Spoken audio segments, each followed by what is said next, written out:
bata, magandang umaga sa inyo. Ngayon, ako ang makakasama nyo, si Teacher Alayra, sa pag-aaral ng Salita ng Diyos. Ngayon, tayo muna ay yumukod at manalangin. Panginoon namin makapangyarihan sa lahat, Lord, maraming salamat po sa umagang ito na kami po ay makakapagbulay-bulay ng inyong salita. Panginoon, naway ito po ay buksan nyo po ang aming puso at isip, Lord, upang kami po ay maging matabang lupa para sa inyong salita, Panginoon. Naway ito po ay kumilos sa aming buhay at tulungan niyo po kaming mamuhay ng naayon sa inyong kagustuhan. Ang lahat ng ito lalapit namin sa makapangyarihang pangalan ni Jesus. Amen. Ayan. So, bago tayo manood ng kwento ngayong umaga, tayo muna ay kumanta at umawit para sa Panginoon.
There was a prophet by the name of Jonah, who was a messenger of God. One day, God told Jonah to go on a special journey to the great city of Nineveh. God wanted Jonah to go tell the people to stop sinning and obey God. This was a big task that made Jonah afraid. The people of Nineveh were the scariest people in the entire world. Jonah was so afraid that he made a foolish decision. Instead of obeying God, he ran away to the port city of Joppa that was in the opposite direction of Nineveh. Jonah hoped that God would forget and ask someone else to go. When Jonah arrived at the port city of Joppa, he found a ship that was going to sail to the city of Tarshish. Jonah thought this was a great idea, so he paid for his ticket, boarded the ship, and settled in for the long ride. How foolish Jonah was to think he could run away from God. While on the ship, a big storm broke loose. Everyone on board thought they were going to die. In an effort to lighten the load, the passengers started throwing cargo overboard, but nothing helped. The ship was tossed in the ocean, and the waves were getting bigger and bigger. All the sailors started praying to their gods. Finally, the captain came to Jonah and found him fast asleep below the deck of the ship. Angrily, he shook Jonah awake. "What's going on, you lazy sleeper? Don't you care that the ship is about to sink? Hurry, get up here. Ask your God to make this storm stop." Jonah was in no praying mood. He knew that because of his disobedience, God had sent the storm. Up on the deck, the sailors decided to cast lots to see whose fault this storm was. In the end, the lots all fell to Jonah. Jonah then told the sailors that he was running away from God. This made them even more afraid. "Just throw me into the sea," Jonah told them. "If you do, the sea will become calm." In the end, they did throw Jonah overboard. Jonah flew through the rain and wind and fell into the sea. Right away, the storm was over. Everything was peaceful. The sailors knew that Jonah's God was the true God, and they started worshiping him.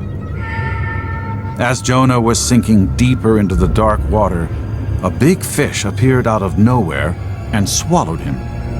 Jonah was so afraid and thought he was going to die. But God had other plans. This was not the end of Jonah. Jonah found himself in the dark, squishy, stinky belly of this big fish. He would suffocate in here. Jonah had time to think and pray and get things right with God. He prayed, and he knew that God would save him. For 3 days, Jonah stayed in that stinking fish's belly. After 3 days, the fish was done with Jonah. The fish threw up onto the shore, and Jonah went out with it. Here he was, stinky, lonely, and washed up on a faraway beach. But Jonah knew this time that he had to obey God. He had to go to Nineveh and tell them God's message. This time he went, but not with a good attitude. He was real grumpy and still a little scared. Even so, he told the people of Nineveh about God's message. "Repent," he said. "Repent, or you'll all die." Jonah was hoping that they wouldn't repent, and they would all die. He still didn't like these Ninevites. To Jonah's surprise, the people of Nineveh listened to God's message and became very sad over their wicked sin. For days they cried and prayed, asking God to have mercy on them. God listened to their prayers and forgave them. While sitting under the shade of a plant on a hill overlooking the city, Jonah hoped to see God destroy it. But it did not happen. When he learned that the people of Nineveh turned back to God, he was mad. So he complained to God. God had to continue teaching Jonah a lesson. God decided to take away the shade from that plant Jonah was sitting under. Now the sun was baking on Jonah's head. He was even more mad and grumpy. "How can you do this?" Jonah asked God. "You send me all this way, and then you don't even punish these wicked people." Then God spoke to Jonah and said, "Who are you to tell me what to do? Did I not make those people just like I made this plant?" Then Jonah knew the lesson God wanted him to learn. He fell on his knees and started worshiping God. As he did this, he realized that God was a God of mercy and love. God wanted to teach Jonah that when people stopped sinning and obey him, he will forgive, protect, and bless them. Ayan. So, nagustuhan niyo ba ang story natin ngayon? O, diba? Ang ganda. Nakakatakot pero maganda yung story. Kasi marami tayong matututunan. So, simulan natin sa character, no? Sino yung main character dito sa story na to? Tama, si Jonah. At ano-ano yung mga lugar na pinag-usapan sa story na to? Tama, ayan. Nineveh at Tarshish. Diba? Sino yung mga nasa Nineveh? Ayan, yung mga taong hindi pa nakakakilala sa Diyos at nabubuhay sa kasalanan. Okay? At yung Tarshish, palayo yun dun sa lugar ng Nineveh. So, ano ang inutos ng Diyos kay Jonah? Tama, inutusan si Jonah na mag-spread ng good news o sabihin sa mga tao sa Nineveh ang magandang balita ng Diyos na pwede silang tumalikod sa kanilang mga kasalanan, magsisi at magrepent at makakuha ng kaligtasan sa pamamagitan ng ating Panginoong Hesus. Ayan yung balita na gusto ng Diyos na ihatid ni Jonah sa mga Ninevites. Ninevites yun yung mga tawag sa mga tao na nakatira sa Nineveh. Okay, ano-ano naman yung mga matututunan natin sa story na ito? So, number 1, no? Obedience o pagsunod. Diba, hindi sinunod ni Jonah yung utos sa kanya ng Panginoon, kaya siya nagpunta sa Tarshish at gusto niyang pagtaguan ang Panginoon. Naniniwala ba kayo na pwede kayong magtago sa Panginoon? Diba hindi? Kasi si God, nakikita niya lahat ng nangyayari sa mundo, okay? Nakikita niya lahat, kahit nasa loob pa kayo ng kuweba, nakikita pa rin kayo ni God. So, kasi nga, He is God and He has control over everything. Kaya hindi kayo pwede magtago kay God. Nagkamali si Jonah doon, akala niya pwede siyang magtago sa Panginoon. Okay, sumunod dapat tayo sa Panginoon. Dapat hindi natin kine-question yung mga inuutos niya sa atin. Dahil pag tayo ay sumuway sa mga utos ni Lord, tayo ay mapapahamak. Diba? Number 2, humility o pagpapakumbaba. Kaya ganun na lang ang ugali ni Jonah. Ayaw niyang puntahan yung mga Ninevites dahil makasalanan. Feeling niya mas nakatataas siya sa mga tao na ito dahil sila ay makasalanan. Tandaan natin na tayo ay pantay-pantay lamang sa paningin ng Panginoon at lahat ay mahal niya at lahat ng tao gusto niya makilala siya. Okay? Wala siyang pinipili dahil gusto niya lahat tayo masave o maligtas sa kamatayan. Number 3 naman, yung grasya o yung grace. 'Di ba? Parang nagmamarunong si Jonah na feeling niya hindi dapat tong mga tao na to, 'di ba? Parang mas marunong pa siya kay God. Kaya nga hindi niya sinunod, no? Hindi niya naiintindihan yung grace o yung at hindi niya naiintindihan kung bakit gustong ma-save ni God yung mga tao na ito. Katulad nung diniscuss natin nung nakaraan, naaalala niyo ba yung love your enemies? Kaya tumakbo si Jonah palayo sa Nineveh dahil ayaw niya na ma-save yung mga Ninevites. Dahil sa palagay niya, hindi sila deserving dahil masasama sila. So, ayaw niya na maligtas ang mga taong ito. So, ayun yung mga aral na mapupulot natin sa story ni Jonah. So, number 1, dapat sumunod tayo sa utos ng Diyos. Number 2, dapat mahalin natin ang ating mga kaaway. So, dapat marunong tayong magmahal katulad ng ating Panginoon. So, walang pinipili, no? Sabi nga, di ba, God hates sin, ayaw ni God ng kasalanan, pero mahal niya lahat ng tao. So, ayun. Sana may natutunan kayo at tandaan, magtularan si Jonah na matigas ang ulo. No? Lagi tayong sumunod sa ating mga magulang at lalong-lalo na, lagi tayong sumunod sa ating Panginoon. Ayan. So, ito yung art activity natin.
Sana nag-enjoy kayo. Sana may natutunan kayo ngayong umaga. At sama-sama na tayo mag-pray. So, tayo ay yumukod at mag-closing prayer. Panginoon namin makapangyarihan sa lahat, Lord, nagpapasalamat kami, Panginoon, sa katotohanan na isinalay sa inyo sa amin ngayong umaga, Lord. Tulungan niyo nga po kami magkaroon ng pusong masunurin sa inyo, Panginoon. At lagi niyo po kaming bibigyan ng pusong mapagpatawad at mapagmahal. Ang lahat ng ito yung lalapit namin sa makapangyarihang pangalan ni Jesus. Amen.